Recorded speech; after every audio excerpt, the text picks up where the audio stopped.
দক্ষিণী সিনেমার অন্যতম জনপ্রিয় অভিনেত্রী সামান্থা রুথ প্রভু, যিনি তার ইয়েমায়া চেসভে এবং কথি সিনেমায় অসাধারণ অভিনয়ের জন্য পরিচিত, তার ব্যক্তিগত জীবনেও বড় টানাপোড়েনের সাক্ষী হয়েছেন। নাগা চৈতন্যের সঙ্গে বিবাহ বিচ্ছেদ, শারীরিক অসুস্থতা এবং ব্যক্তিগত জীবনে উথালপাথাল পরিস্থিতি সামাল দেওয়ার পর এখন শান্তি খুঁজছেন ধ্যানের মধ্যে। সামান্থা রুথ প্রভু দক্ষিণী সিনেমার এক আলোচিত নাম, যিনি ২০১৫ সালে নাগা চৈতন্যের সঙ্গে সম্পর্ক শুরু করেন এবং ২০১৭ সালে গাঁটছড়া বাঁধেন। তবে দীর্ঘ ৪ বছর পর ২০২১ সালে এই সম্পর্ক ভেঙে যায়। নাগা সবিতা দুলিপাড়ার সম্পর্কে জল্পনা চললেও সামান্থা সবার অগোচরে কঠিন সময় পার করেছিলেন। বিচ্ছেদের পর সামান্থা শারীরিকভাবে মায়োসাইটিস নামক স্নায়ুর রোগে আক্রান্ত হন, যা তার শরীর ও মনকে একেবারে ভেঙে ফেলে। তারপর থেকে নিজেকে গুছিয়ে নেবার চেষ্টা করছেন সামান্থা।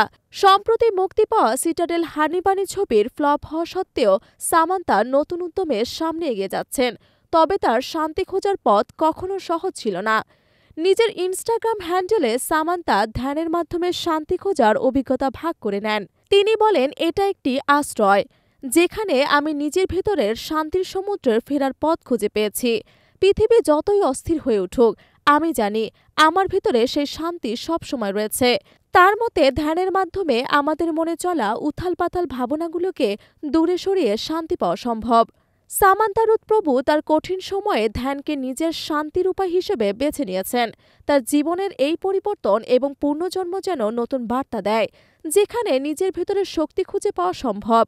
অভিনেত্রী এখন শুধুমাত্র নিজের জীবনের পুনর্গঠন করছেন, বরং তিনি ধ্যানের মাধ্যমে সবাইকে শান্তি খুঁজে পেতে উৎসাহিত করছেন। তবে সামান্থার জীবন আবারও আলোচনায় এসেছে। আর কি নতুন ঝড়ের মুখে পড়বে তার জীবন, অপেক্ষা করতে হবে।